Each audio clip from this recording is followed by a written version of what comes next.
ഉൽപ്പത്തി 45 1 മുതൽ 28 വരെയുള്ള വാക്യങ്ങൾ. ജോസഫ് തന്നെ വെളിപ്പെടുത്തുന്നു. തന്റെ അടുത്ത് നിന്നിരുന്ന ഈജിപ്തുകാരുടെ എല്ലാം മുൻപിൽ വികാരമടക്കാൻ ജോസഫിന് കഴിഞ്ഞില്ല.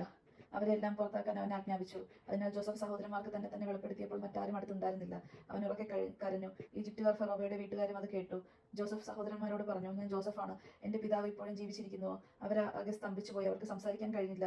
അവൻ അവരോട് തന്റെ അടുത്തേക്ക് വരിക എന്ന് പറഞ്ഞു. അവൻ അടുത്ത് ചെന്നപ്പോൾ അവൻ പറഞ്ഞു, നിങ്ങൾ ഈജിപ്തുകാർക്ക് വിറ്റ നിങ്ങളുടെ സഹോദരൻ ജോസഫാണ് ഞാൻ ഇവിടെ വിറ്റതോർത്ത് നിങ്ങൾ വിഷമിക്കുകയോ വിഷാദിക്കുകയോ വേണ്ട. കാരണം ജീവൻ നിലനിർത്താൻ വേണ്ടി ദൈവമാണ് എന്നെ നിങ്ങൾക്ക് മുന്നേ ഇങ്ങോട്ട് അയച്ചത്. നാട്ടിലാകെ ക്ഷാമം തുടങ്ങിയിട്ട് 2 കൊല്ലമായി. ഉഴവും കൊയ്ത്തുമില്ലാത്ത 5 വർഷം ഇനിയുമുണ്ട്. നിങ്ങൾക്ക് ഭൂമിയിൽ സന്തതികളെ നിലനിർത്താനും വിസ്മയകരമായ രീതിയിൽ രക്ഷ നൽകാനും വേണ്ടി ദൈവം എന്നെ നിങ്ങൾക്ക് മുൻപേ ഇങ്ങോട്ട് അയച്ചതാണ്. അതുകൊണ്ട് നിങ്ങളല്ല, ദൈവമാണ് എന്നെ ഇങ്ങോട്ട് അയച്ചത്. അവിടെ നിന്ന് എന്നെ ഫറോവയ്ക്ക് പിതാവും അവന്റെ വീടിന് നാഥനും ഈജിപ്ത് ദേശത്തിന് അധിപനുമായിരിക്കുന്നു. നിങ്ങൾ തിടുക്കത്തിൽ പിതാവിന്റെ അടുത്ത് ചെന്ന് അവനോട് പറയുക, ദൈവം എന്നെ ഈജിപ്തിന് മുഴുവൻ നാഥനാക്കിയിരിക്കുന്നു. എന്റെ അടുത്ത് വരണം, ഒട്ടും താമസിക്കരുതെന്ന് അങ്ങയുടെ മകൻ ജോസഫ് പറയുന്നു. അങ്ങയുടെ ഗോഷനിൽ പാർക്കാം. അങ്ങ് എന്റെ അടുത്തായിരിക്കും. അങ്ങയോടൊപ്പം അങ്ങയുടെ മക്കളും മക്കളുടെ മക്കളും ആടുമാടുകളും അങ്ങേക്കുള്ള സകലതും അവിടെ അങ്ങേ ഞാൻ പോറ്റിക്കൊള്ളാം. ക്ഷാമം 5 കൊല്ലം കൂടി നീണ്ടു നിൽക്കും.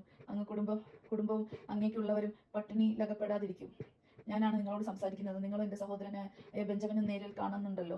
ഈജിപ്തിലെ എൻ്റെ പ്രതാപത്തെപ്പറ്റി നിങ്ങൾ കണ്ടതിനെ കുറിച്ചും പിതാവിനോട് പറയുക. വേഗം ചെന്ന് അവനെ കൂട്ടിക്കൊണ്ടുവരിക. ജോസഫ് ബെഞ്ചമിനെ കെട്ടിപ്പിടിച്ച് കരഞ്ഞു. ബെഞ്ചമിനും അവൻ്റെ തോളിൽ തലചായ്ച്ച് കരഞ്ഞു. അവൻ തൻ്റെ സഹോദരന്മാരെല്ലാവരെയും ചുംബിക്കുകയും കെട്ടിപ്പിടിച്ച് കരയുകയും ചെയ്തു. അപ്പോൾ അവർ അവനോട് സംസാരിച്ചു.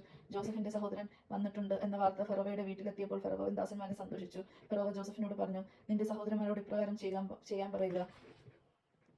മൃഗങ്ങളുടെ മേൽ ചുമട് കയറ്റി കാനാൻ ദേശത്ത് ചെന്ന് പിതാവിനെയും വീട്ടുകാരെയും കൂട്ടി എൻ്റെ അടുത്ത് വരിക. ഈജിപ്തിലെ ഏറ്റവും നല്ല ഭൂമി നിങ്ങൾക്ക് ഞാൻ തരാം. മണ്ണിന്റെ ഫലസമൃദ്ധി നിങ്ങൾക്ക് അനുഭവിക്കുകയും ചെയ്യാം. അവരോട് പറയുക, നിങ്ങളുടെ കുഞ്ഞുങ്ങളും ഭാര്യമാരും വേണ്ടി ഈജിപ്തിൽ നിന്ന് രഥങ്ങൾ കൊണ്ട് പോകുക.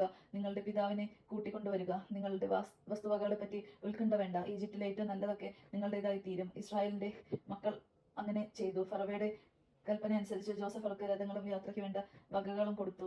അവൻ അവർക്ക് ഓരോരുത്തർക്കും പുതിയ വസ്ത്രങ്ങൾ നീക്കി. ബെഞ്ചമിനാകട്ടെ 3 വെള്ളി നാണയവും 5 വസ്ത്രവും കൊടുത്തു.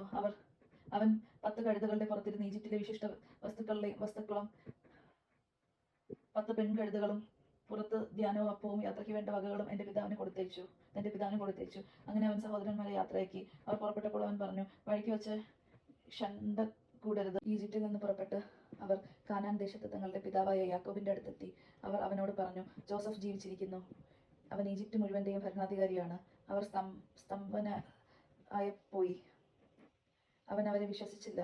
എന്നാൽ ജോസഫ് പറഞ്ഞതൊക്കെ അവരിൽ നിന്ന് കേൾക്കുകയും തന്നെ കൊണ്ടുപോകാൻ ജോസഫ് അയച്ച രഥങ്ങൾ കാണുകയും ചെയ്തപ്പോൾ അവരുടെ പിതാവായ യാക്കോബിന് ഉന്മേഷം വീണ്ടും കിട്ടി. അവൻ പറഞ്ഞു, എനിക്ക് തൃപ്തിയായി. എൻ്റെ മകൻ ജോസഫ് ജീവിച്ചിരിപ്പുണ്ട്. മരിക്കും മുൻപ് ഞാൻ പോയി അവനെ കാണും. ദൈവജനമാണ് നാം കേട്ടത്. നമുക്ക് ദൈവത്തെ സ്തുതിക്കാം. ക്രിസ്തുവേ അങ്ങേക്ക് സ്തുതി.